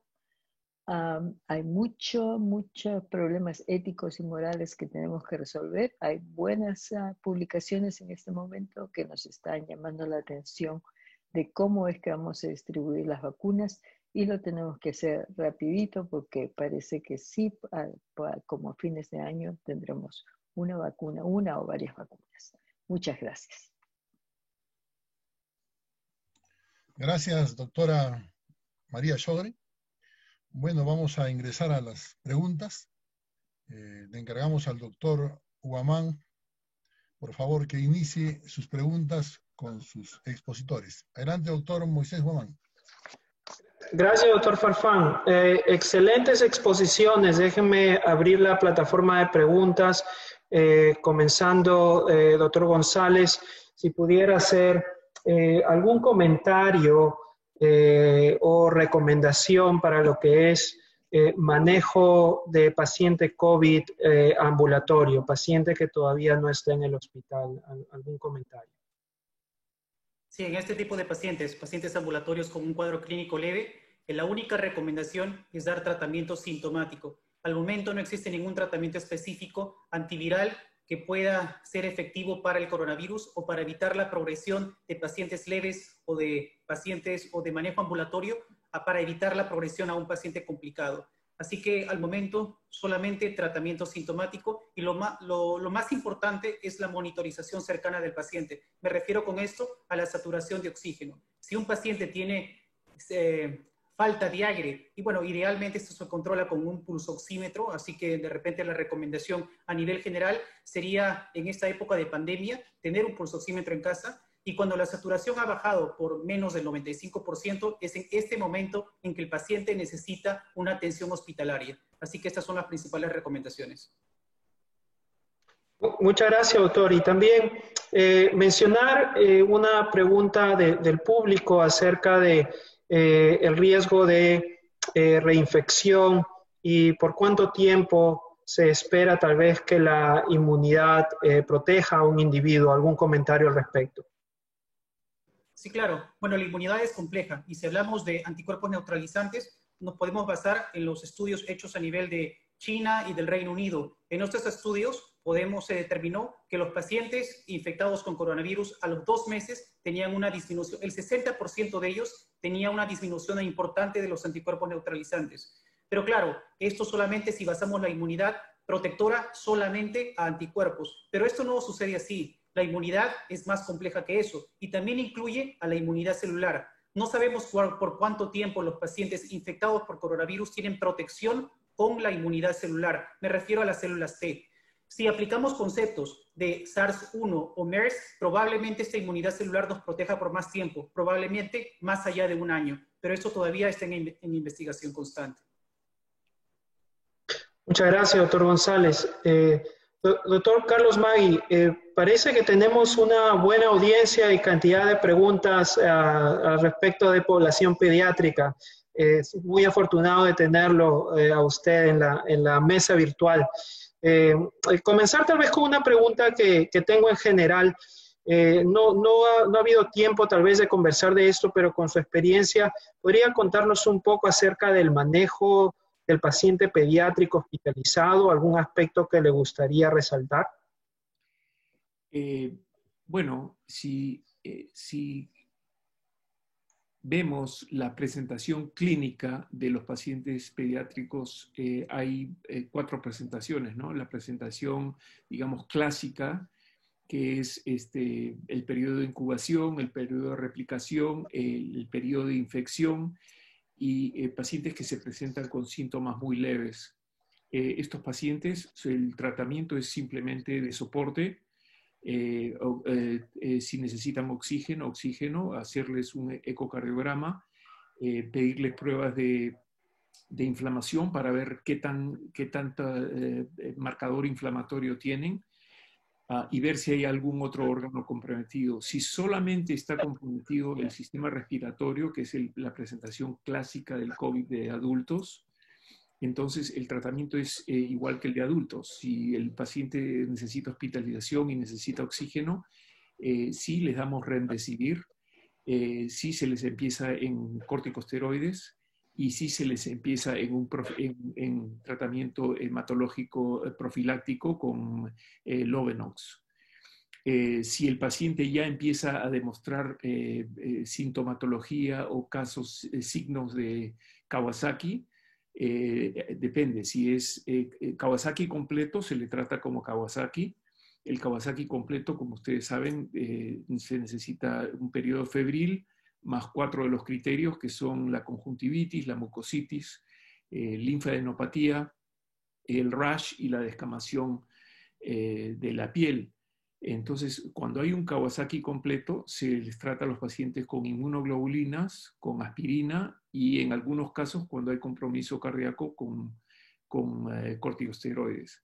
Si el paciente se presenta con MIS, como dije durante mi charla. Entonces el problema ya es un poquito más sistémico y hay muchas causas para una presentación sistémica con órganos múltiples envueltos. Y esto, el más obvio es el septic shock, el shock séptico en niños, y hay que descartarlo, pero no nos podemos dar el lujo de descartarlo antes de tratarlo. Entonces, el tratamiento de esos niños es como un tratamiento de shock. Se les da líquidos como reanimación. Muchos de ellos no responden, desgraciadamente. Hay que darles drogas vasoactivas. Generalmente usamos la milrinona, que es, digamos, no produce tanta taquicardia como el efecto de contractilidad. A estos pacientes sí se les empieza inmunoglobulina, como dije anteriormente, debido a la similaridad en cuanto a la patofisiología, tanto del síndrome de Kawasaki como el shock séptico tóxico, y se les empieza si tiene síndrome de Kawasaki y es menor de 6 meses, generalmente se le ve el Kawasaki en los pacientes más jóvenes, se les trata con una dosis baja de aspirina, y baja de aspirina estoy hablando de 5 miligramos por kilogramo de peso. Si son mayores de 6 meses y tienen el Kawasaki completo, se les trata con un pulso de aspirina el primer día de 80 o 100 miligramos por kilo de peso el primer día, y después se continúa los días subsiguientes con 5 miligramos por kilo de peso. Pero como dije, es muy importante tratar a un paciente de acuerdo a su presentación. No podemos tratar al paciente que viene con un MIS declarado igual que a un paciente que viene con una infección de COVID respiratoria leve. Entonces, el espectro es bastante amplio. Para todos los interesados es importante. Yo los referiría al Children's Hospital de Filadelfia. El CHOP tiene un algoritmo en el cual define el tratamiento del COVID, tiene el tratamiento del MIS y tiene el tratamiento del Kawasaki. Esa sería una buena referencia porque es tan complejo el tratamiento que no lo podemos ver en 20 minutos. Exactamente, le agradecemos, doctor Magui. Una última pregunta. Hay varios comentarios acerca de cuál serían los factores de riesgo a la población más susceptible de desarrollar MISC, y específicamente había también una pregunta si es que el paciente pediátrico reumatológico estaría en mayor riesgo o no. Sí, mire, empecemos por la primera pregunta, que es más fácil. La más fácil es el grupo etario. ¿El MIS se presenta más en los pequeños pacientes o en los pacientes adolescentes? Se presenta prácticamente por igual. Se han visto, digamos, hay 100 pacientes que se han descrito en el estudio de Whitaker, y se ven 26 pacientes adolescentes, 40 pacientes edad media y 33 pacientes, me parece, de los más jóvenes. La diferencia está en la sintomatología. Los más jóvenes se presentan con presentación dermatológica, el rash, la conjuntivitis, la mucositis, y los mayores se presentan con problemas cardíacos y respiratorios. ¿Cuál es la población más susceptible? La población hispana. La población hispana y la población de afroamericanos se ve que hay un mayor porcentaje. Ahora, ¿es esto una manifestación genética, que los pacientes hispanos tienen una predisposición genética a desarrollar una reacción inflamatoria más grave? ¿O es una manifestación del sistema socioeconómico, en el cual los pacientes hispanos viven un poquito más aglutinados, tienen, digamos, un nivel económico disminuido, igual que los pacientes de color, los pacientes afroamericanos? Y desgraciadamente esa respuesta no la tengo. Lo que tengo es la casuística, que es que los hispanos tienen una mayor incidencia. En cuanto a las alergias, me preguntaron la enfermedad de Still, la artritis, el lupus, asma. Sabemos que esos pacientes tienden, por lo menos de lo que yo he visto en la unidad de cuidados intensivos, los pacientes que tienen predisposición al COVID se presentan agudamente con la enfermedad respiratoria, o sea, en forma aguda. No existe debido al caso, al número de casos tan pequeño que hay de MISC, no existe un estudio que nos diga pacientes con lupus o pacientes con artritis o pacientes con alergias tienen más predisposición. Uno puede, digamos, especular de que si estamos echándole la culpa a una reacción tardía inmunológica, podría ser que la reacción sea más tardía en pacientes que son susceptibles a tener reacciones inflamatorias agudas. Pero también está la otra, ¿no? Si el paciente ya está acostumbrado a tener tanta inflamación durante toda su vida, ¿por qué va a reaccionar en una forma tan exagerada a una infección viral?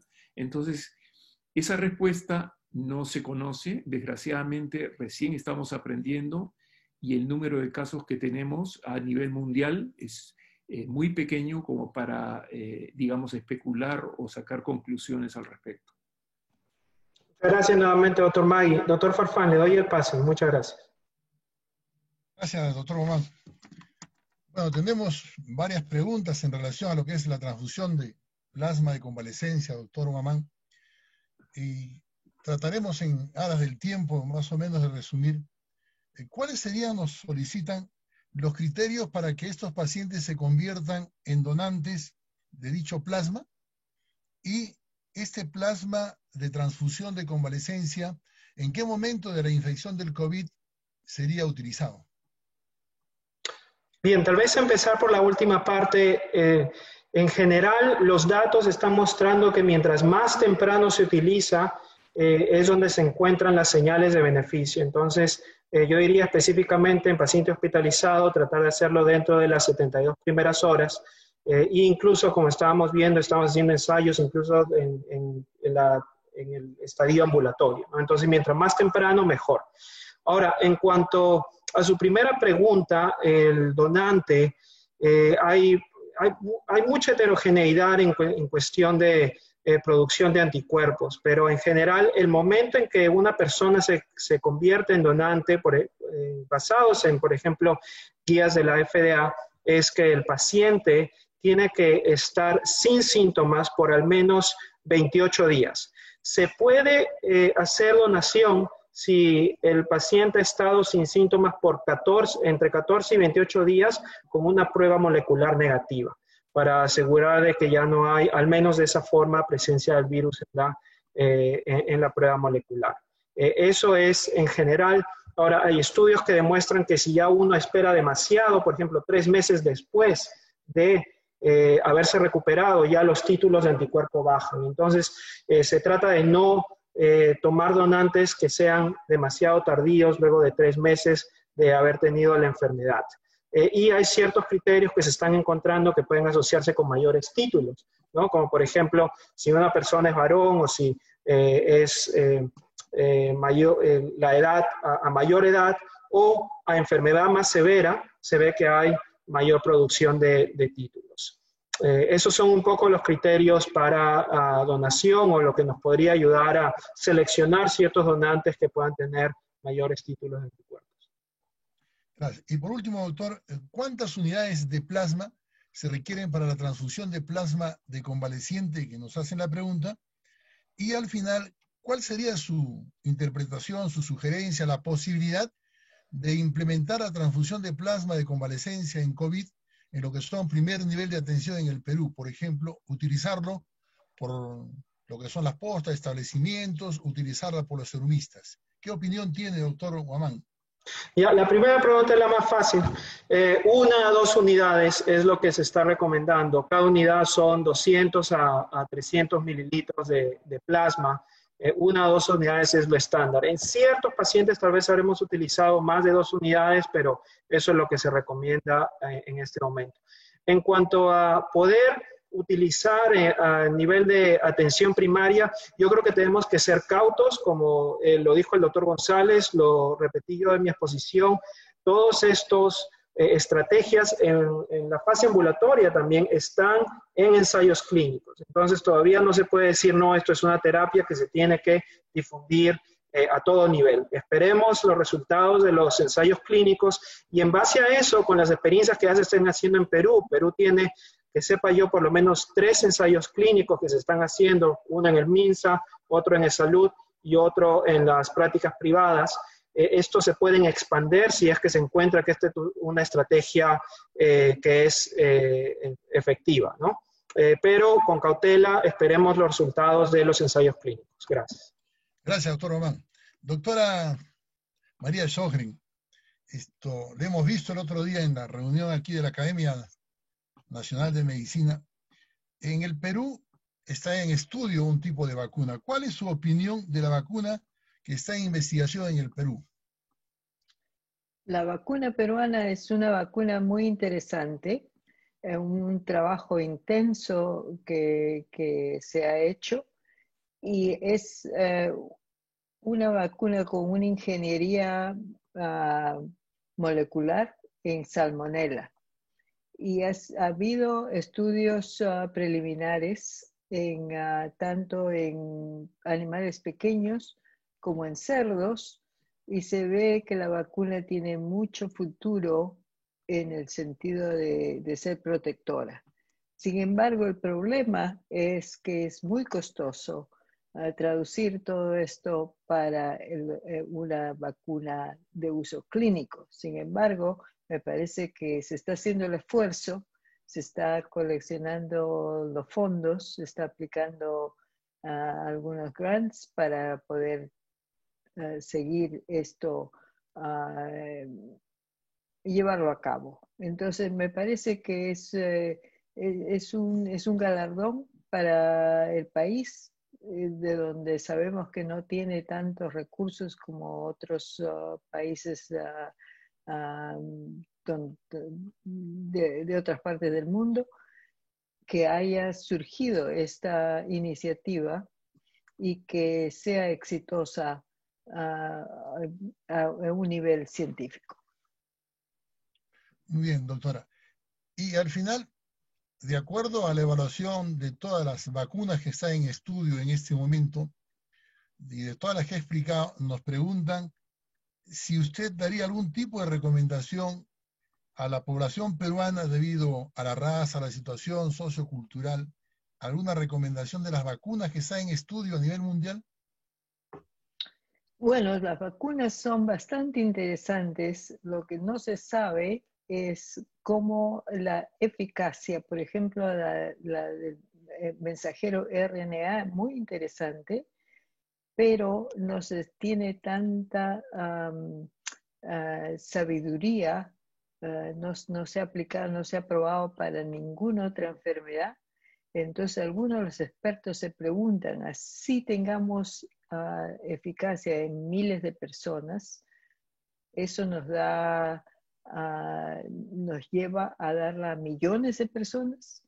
Entonces, por ahí tengo un poquito de reserva en esa plataforma. La otra plataforma de los virus inertes, hay que ver qué cosa es lo que está pasando, por qué ese efecto secundario con el paciente en el Reino Unido, es un síndrome neurológico serio, y luego la vacuna que se va a probar en Perú, la vacuna que es el virus entero pero inerte, muerto, que no se puede producir, ese sí se sabe bien, esa vacuna es tradicional y se sabe que puede resultar en un buen número de anticuerpos, en un buen número de personas que sean protegidas contra el virus. Entonces, está entre lo moderno y lo clásico. Y lo moderno puede ser muy bueno, pero también puede que no. mientras que lo que es clásico es un diablo conocido. Entonces, tal vez si para nuestro país, yo diría, ¿no? Yo pensaría, bueno, no, hay que estudiar los tres tipos de plataformas, e inclusive algunas nuevas que están saliendo, las subunidades. Yo estaría abierta a darle cabida, por lo menos a esas tres plataformas primeras. Gracias, doctora. Bueno, a nombre de la Universidad Cayetano Heredia, la Universidad Católica Santa María y ASPEFAN, queremos agradecerles a nuestros expositores esta noche por sus excelentes ponencias. Verdaderamente a la PAMS y a todos los organizadores, a su presidente, al de estudios, con la finalidad de que estos 2 días haya habido una transferencia de conocimiento en relación a lo que es la educación médica y el problema sanitario del país. Muchísimas gracias de parte de la Academia del Perú a lo que es la PAMS, y dejamos al doctor Manuel Valdivieso nuestro agradecimiento, y en representación de él a todo el equipo, a su presidente, al apoyo administrativo, que estos 2 días verdaderamente han sido de mucho apoyo, de crecimiento en lo que es un enemigo muy conocido como es el COVID-19, que estamos aprendiendo. Hay grandes desafíos y yo creo que en forma conjunta los peruanos buscaremos el desarrollo mientras estemos unidos. Muchísimas gracias. Buenas noches. Adelante, doctor Valdivieso. Muy agradecido, Fernando. Estimados colegas, amigos, a nombre de la Sociedad Peruano-Americana de Medicina, expresamos nuestro agradecimiento sincero a los ponentes del programa del día de hoy y del día de ayer por sus excelentes contribuciones. Sus presentaciones actualizadas han contribuido al mejor conocimiento y manejo de ese terrible problema en varias regiones de nuestro continente. Agradezco también a los moderadores del programa de ambos días por su destacada participación. Nuestro agradecimiento a la distinguida concurrencia que nos ha honrado con su asistencia, y a la PAMS, a la Universidad Peruana Cayetano Heredia de Lima y a la Universidad Católica Santa María de Arequipa por auspiciar estas reuniones. Para aquellos que han expresado interés de abonarse al trabajo de PAMS, por favor visiten nuestra página web a pams.org. Nuestra organización acepta como miembros a médicos y a no médicos, siempre y cuando estén identificados con la misión de PAMS en el Perú. Será un placer tenerlos en nuestra organización. Tengan ustedes todos muy buenas noches. Gracias.